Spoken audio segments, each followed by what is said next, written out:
Bismillahirrahmanirrahim. Assalamualaikum warahmatullahi wabarakatuh. Perkenalkan, nama saya Mustika Rahim, NIM 1914040068 dari kelas Tadris Matematika 19B, Fakultas Tarbiyah dan Keguruan Universitas Islam Negeri Imam Bonjol Padang.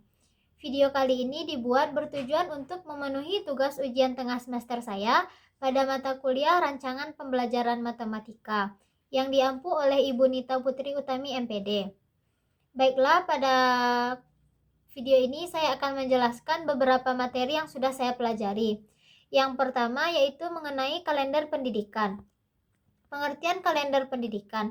Kalender pendidikan adalah bentuk pengaturan waktu yang disusun untuk kegiatan siswa dalam satu tahun ajaran, yang di dalamnya terdiri dari permulaan tahun belajar, minggu efektif dalam belajar, pembelajaran efektif, dan pembelajaran tidak efektif. Kalender pendidikan ini mewakili seluruh komponen periodisasi proses belajar dalam satu periode, sehingga kegiatan belajar menjadi lebih efektif, efisien, dan tertata dengan baik. Contoh kalender pendidikan. Dapat kita lihat pada kalender pendidikan ini terdapat bulan, minggu, minggu efektif, hari libur, dan keterangan lainnya. Rincian minggu efektif. Minggu efektif adalah jumlah minggu kegiatan pembelajaran untuk setiap tahun pelajaran pada setiap satuan pendidikan. Minggu tidak efektif adalah minggu yang tidak ada berlangsung proses belajar mengajar, yang dikatakan juga dengan libur. Pada minggu efektif terdapat juga jam tidak efektif. Artinya, ada proses belajar mengajar di sekolah, tetapi jam yang digunakan bukan untuk menyampaikan materi, akan tetapi untuk ulangan tengah semester, ekskul, dan lain-lainnya. Contoh rincian minggu efektif. Pada rincian minggu efektif ini terdapat bulan, jumlah minggu efektif, jumlah minggu tidak efektif, dan keterangan minggu tidak efektif. Cara menentukan minggu efektif: jumlah minggu dikurang jumlah minggu tidak efektif. Jumlah minggunya ada 28 minggu dan jumlah minggu tidak efektifnya ada 9. Jadi 28 dikurang 9 hasilnya adalah 19. Jadi didapatkan banyak minggu efektifnya adalah 19 minggu. Cara menentukan banyak jam belajar efektif yaitu banyak minggu efektif dikali jumlah jam pelajaran per minggu. Banyak minggu efektifnya ada 19 dan jumlah jam pelajarannya ada 4 jam. Jadi 19 dikali 4 hasilnya adalah 76 jam pelajaran. Yang kedua, program tahunan. Program tahunan ialah program yang dikembangkan oleh seorang guru untuk mencapai tujuan pembelajaran dalam satu tahun, dibuat pada awal tahun ajaran. Tujuan penyusunan program tahunan ialah untuk menata materi secara logis, sistematis, dan hierarkis, mendistribusikan alokasi waktu untuk setiap pokok bahasan, mendorong proses pembelajaran menjadi efektif dan efisien. Berdasarkan tujuan yang telah ditetapkan, memudahkan guru untuk mengetahui target kurikulum per pokok bahasan atau per bulannya. Faktor yang perlu diperhatikan dalam menyusun program tahunan.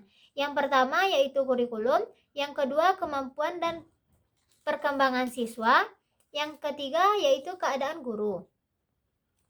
Langkah-langkah dalam menyusun program tahunan. Yang pertama, mengidentifikasi jenis kegiatan non tatap muka, seperti ujian dan libur. Yang kedua, menghitung pokok bahasan pada kegiatan tatap muka. Yang ketiga, menghitung alokasi waktu yang tersedia dari garis-garis besar program pembelajaran untuk setiap kegiatan. Contoh program tahunan. Pada contoh program tahunan ini sudah terdapat kompetensi inti, semester, kompetensi dasar, dan alokasi waktu. Pada semester 1, kompetensi dasar 3.1 dan 4.1, alokasi waktunya adalah 12. Dan begitu seterusnya. Pada jumlah jam semesternya terdapat 52 jam. Yang ketiga, program semester. Program semester adalah program pengajaran yang harus dicapai setelah satu semester. Selama periode ini diharapkan para siswa menguasai pengetahuan, sikap, dan keterampilan sebagai satu kesatuan utuh. Program semester berisikan garis-garis besar mengenai hal-hal yang hendak dilaksanakan dan dicapai dalam semester tersebut. Program semester merupakan penjabaran dari program tahunan. Isi dari program semester adalah tentang bulan, pokok pembahasan yang hendak disampaikan, waktu yang direncanakan, dan keterangan-keterangan. Komponen-komponen dalam penyusunan program semester. Identitas. Pada identitas terdapat nama satuan pendidikan, mata pelajaran, kelas dan semester, tahun pelajaran. Selanjutnya isi. Pada program semester terdapat KD, materi pokok, alokasi waktu, bulan dan minggu, keterangan. Contoh program semester. Pada program semester ini terdapat kompetensi dasar, indikator, alokasi waktu, bulan, dan keterangan.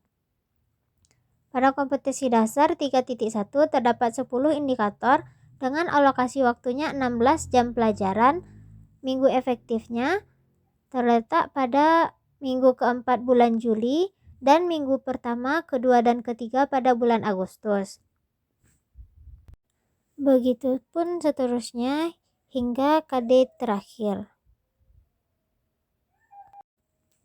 Setelah mencapai KD terakhir, di bawahnya akan ada cadangan jam, yaitu 20 jam pelajaran, dan jumlah alokasi waktu keseluruhan pada semester ini ada 76 jam pelajaran. Materi keempat yaitu kriteria ketuntasan minimal atau KKM. Pengertian KKM. KKM adalah kriteria ketuntasan belajar yang ditentukan oleh satuan pendidikan dengan mengacu pada standar kompetensi lulusan.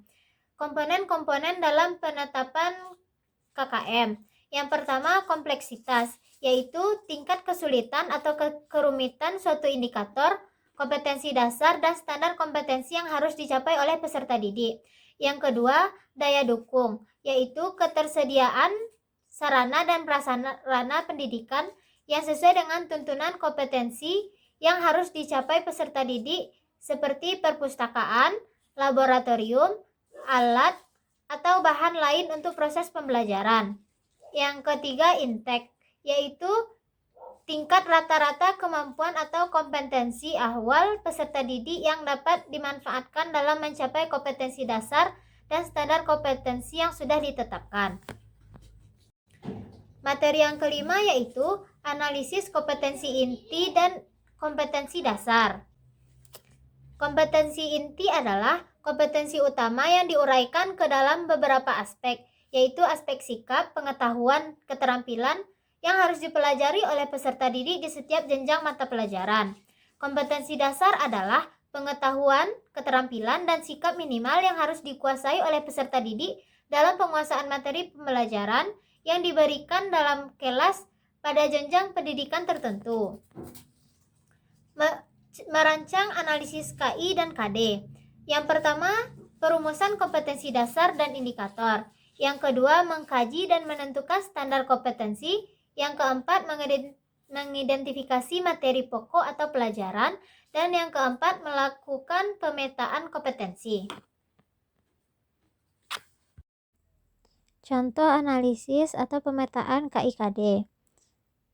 Terdapat kompetensi dasar, indikator, materi, ruang lingkup, dan juga alokasi waktunya.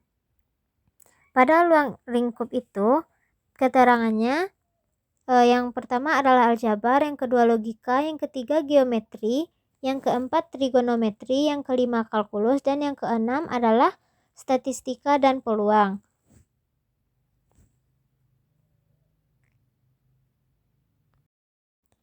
Baiklah, sekian yang dapat saya jelaskan. Mohon maaf jika terdapat banyak kesalahan. Sekian, terima kasih. Wassalamualaikum warahmatullahi wabarakatuh.